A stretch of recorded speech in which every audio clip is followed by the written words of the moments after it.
Hello दोस्तों, smart भैया में मैं आपका हार्दिक स्वागत करता हूं।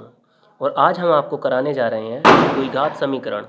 द्विघात समीकरण आपको हम कराने जा रहे हैं क्लास 10th का।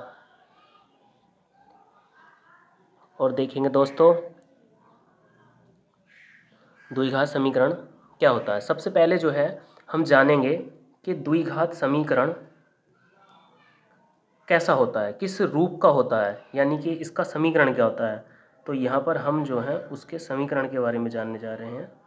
द्विघात समीकरण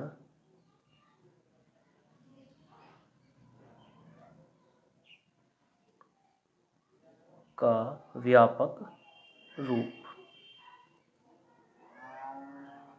द्विघात समीकरण का व्यापक रूप क्या होता है। तो द्विघात समीकरण का जो व्यापक रूप होता है वो इस रूप का होता है ax² प्लस bx और प्लस c बराबर 0। देखो जो हमारा ये चैप्टर है ये है द्विघात समीकरण। द्विघात का मतलब है जहाँ पर चर की अधिकतम घात 2 होगी। चर इसमें देख सकते हो आप, इसमें चर क्या है, इसमें चर x है, इसके अंदर जो चर है वो x है। तो इसकी अधिकतम पावर कितनी है, इसकी अधिकतम घात जो है, अधिकतम घात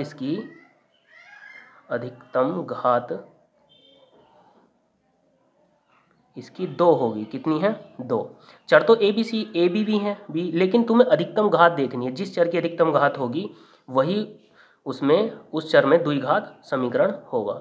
ठीक है। और समीकरण आप जानते हो जिसके बराबर में 0 लगा हुआ होता है उसको हम समीकरण कहते हैं। ठीक है। तो अब जो है हम ये जानेंगे कि द्विघात समीकरण, अब इसके ऊपर जो है कुछ सवाल हम आपको करवाने जा रहे हैं, जिसमें पहला ही हम आपको बताएंगे कि द्विघात समीकरण कैसे पहचानी जाती है, कि कोई भी सवाल द्विघात समीकरण के रूप का है या नहीं है उसको हम कैसे बताएंगे। ठीक है।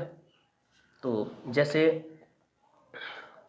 अब देखते हैं हम x माइनस का 2, ये सारे ही सवाल एनसीईआरटी के हैं।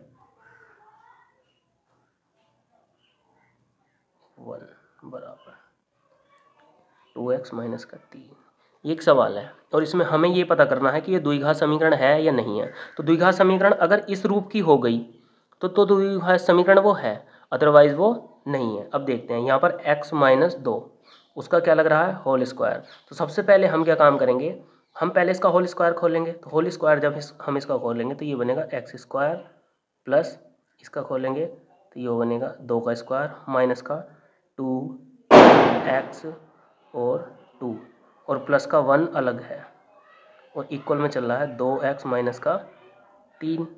ठीक है। अब इसको ओपन करेंगे तो यहाँ पर ओपन करेंगे, ये तो x² है, 2 का स्क्वायर 4, इसकी मल्टीप्लाई करेंगे तो क्या बन जाएगा, 2 दूनी 4, यानी कि ये बन गया 4x और प्लस का 1। देखो हमें द्विघात समीकरण में क्या था, हमें इधर 0 लेकर आनी है, इधर 0 छोड़ना है, यानी कि इन सभी को जो है हमें इधर ट्रांसफ़र करना पड़ेगा। तो जब हम इनको इधर ट्रांसफ़र करेंगे तो इनके सबके निशान चेंज हो जाएंगे। जैसे 2x प्लस का है तो इधर आकर माइनस का, ये इधर माइनस का है तो इधर आके प्लस का हो जाएगा और इक्वल में कितना बच जाएगा, क्योंकि इधर तो सब ठाल आए तो इधर कितना हो गया, इधर 0 बच गया।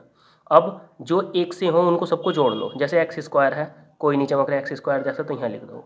उसके बाद देखो 4 4 अरे कितना हो गया, 5। ठीक है, लेकिन और 3 भी है तो 4 अरे 5, 5 और 3 8, तो ये हो गया 8 और प्लस के होंगे यो, क्योंकि ये भी 4 प्लस का है, ये भी प्लस का और ये भी प्लस का है, तो प्लस के 8 हो गए। ठीक है। उसके बाद देखो ये माइनस का 4 है और ये माइनस का 2 है, तो जब एक से निशान होते हैं वो जुड़ जाते हैं। तो ये माइनस का 4 है और ये माइनस का 2 है, तो माइनस के 6 हो गए और अब तो कुछ बचा ही नहीं है। इक्वल में कितना चल रहा है, 0। हमें तो द्विघात समीकरण के रूप जैसा देखना है, तो तुम सबसे पहले क्या काम करो, x² लिखो, उसके बाद में x आता है तो इसको 6x को पहले लिख लो और उसके बाद में फिर प्लस में 8 और बराबर में लिख दो 0। अब आप देखेंगे कि ये इस रूप का बनना है कि नहीं बनना। अगर इस रूप का ये बन गया तो ये द्विघात समीकरण है, अदरवाइज नहीं है। तो देखो यहाँ पर x² है, हाँ यहाँ पर भी x² है, इसकी मल्टीप्लाई में कितना है a और इसकी मल्टीप्लाई में कितना है 1, यहाँ पर कितना है 1। ठीक है। उसके बाद यहाँ पर x है, यहाँ पर भी x है, यहाँ पर b है तो यहाँ पर b की वैल्यू -6 है और यहाँ पर c है तो यहाँ पर 8 है। तो दरअसल आप देख सकते हो कि यहाँ पर लिख सकते हैं आप, अतः है यह है ax² प्लस bx प्लस सी बराबर 0 के रूप का है, अतः यह द्विघात समीकरण है। यहाँ पर लिख सकते हैं आप नीचे, अतः यह द्विघात समीकरण है, द्विघात समीकरण है।